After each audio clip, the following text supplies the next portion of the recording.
their fellow nature lovers, and today's video is going to be about bird feeding, about how you can feed your wild birds in the UK. There is a huge variety of bird food out there in the market which you can get from your local RSPB, Wildlife Trust, you can get from your pet stores, your mini pet shops, you can even get them from your local supermarket, which can end up being pretty cheap, which is great for someone on a budget.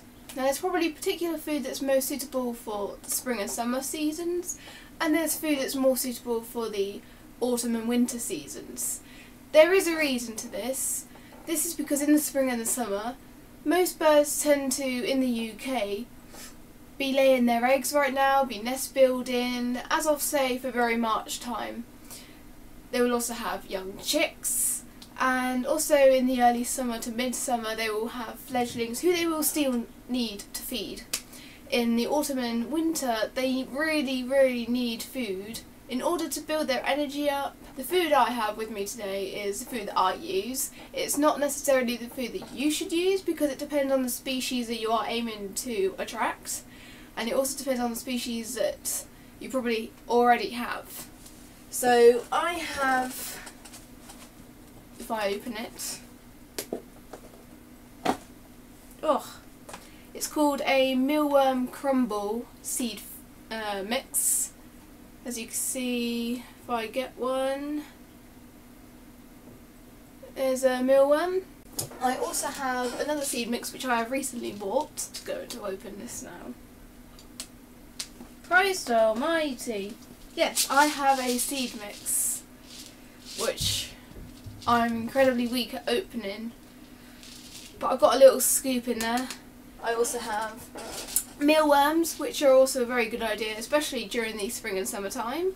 Another thing, which is not necessarily food, is something that you can use to mix in with your seed or even add another feeder so they can go to it if they need it. It's a magical thing called grit. Now, grit is mainly comprised of maybe even crushed oyster shells or sand or small little rock-like minerals. They only need a little bit in their gizzard to help them digest their food.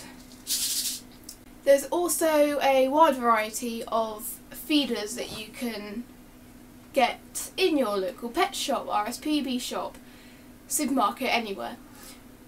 You can get them a lot more easily nowadays. They are becoming a lot more easy to get every year as it goes ahead. You can get different qualities, you can get different styles, you can get different shapes, you can get different colours.